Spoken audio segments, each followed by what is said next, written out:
അദ്ദേഹത്തെ പറ്റി, ഷൗക്കത്തിനെ പറ്റി പറയുകയാണെങ്കിൽ LDF ഒരു 10 മിനിറ്റ് വൈകാൻ താമസിച്ചിരുന്നെങ്കിൽ, UDF ഒരു വൈകാൻ താമസിച്ചിരുന്നെങ്കിൽ അദ്ദേഹം LDFന്റെ സ്ഥാനാർത്ഥിയാണ്.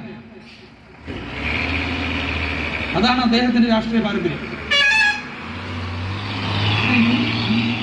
LDFന്റെ സ്ഥാനാർത്ഥി സ്വരാജിനെ പറ്റി പറഞ്ഞാൽ, അദ്ദേഹത്തെ പറ്റി പറയണമെങ്കിൽ ഞാൻ തിരുവനന്തപുരത്താണ് പഠിച്ചത്. അദ്ദേഹം താമസിക്കുന്ന വീടിന്റെ അടുത്തായിരുന്നു എന്റെ ഹോസ്റ്റൽ. അദ്ദേഹം ആരുടെയും മുഖത്ത് നോക്കില്ല. ഭൂമിയോളം താന്ന് ഭൂമി നോക്കിയാണ് നടക്കുന്ന. കാരണം തന്നെ മുഖത്ത് നോക്കിയാൽ ചിരിക്കണം. ഒരു പൊതുപ്രവർത്തകന് ഏറ്റവും ഭൂഷണമായ ഒരു സ്വഭാവമാണോ അത്? ആരോടും സംസാരമില്ല. ഒരു പുസ്തക പുഴുവായി ഇങ്ങനെ ജീവിക്കുന്ന ഒരു CPMന്റെ ഉന്നത നേതാവ്. എന്ത് സംഭാവനയാണ് നിലമ്പൂരിന് അദ്ദേഹത്തിന് കൊടുക്കാൻ പറ്റുന്നത്? തൃപ്പൂണിത്തുറയുടെ ജനങ്ങളോട് ചോദിച്ചറിയാം. 2ാം തവണ സ്വരാജിനെ നിലം തൊടാതെ പരാജയപ്പെടുത്തിയാണ് തൃപ്പൂണിത്തുറ ജനങ്ങൾ അദ്ദേഹത്തിന്റെ പൊതുപ്രവർത്തന മികവ് കാരണം.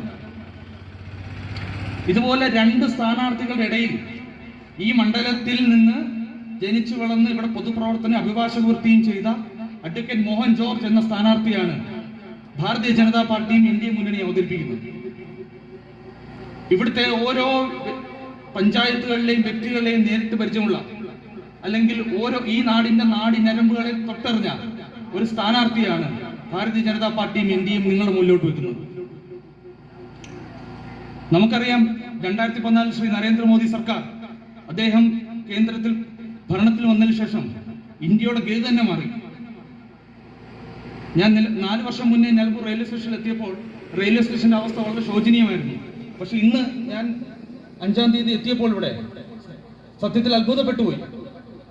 അമൃത് ഭാരത് പ്രോജക്റ്റിൽ development in Nilambur railway station എന്ന പദ്ധതിയിൽ ഉൾപ്പെടുത്തി ഇവിടെ വലിയ രീതിയിൽ, മികച്ച രീതി, ലോകോത്തര രീതിയിലാണ് നിലമ്പൂർ റെയിൽവേ സ്റ്റേഷൻ വികസിച്ചത്. ഇങ്ങനത്തെ വികസന പ്രവർത്തനമാണോ നിങ്ങൾക്ക് വേണ്ടത്? അതോ അഴിമതിയും സ്വജനപക്ഷപാതവും വർഗീയതയും മാത്രം കലർന്ന ഇടത് വലത് രാഷ്ട്രീയ പാർട്ടികളുടെ പുറോട്ട് നാടകങ്ങൾ മാത്രം ഉൾക്കൊണ്ട ഈ ഇടതും വലതും മുന്നണികളുടെ ചതിയുടെ രാഷ്ട്രീയമാണോ വേണ്ടത്? നിലമ്പൂർ ആലോചിക്കണം.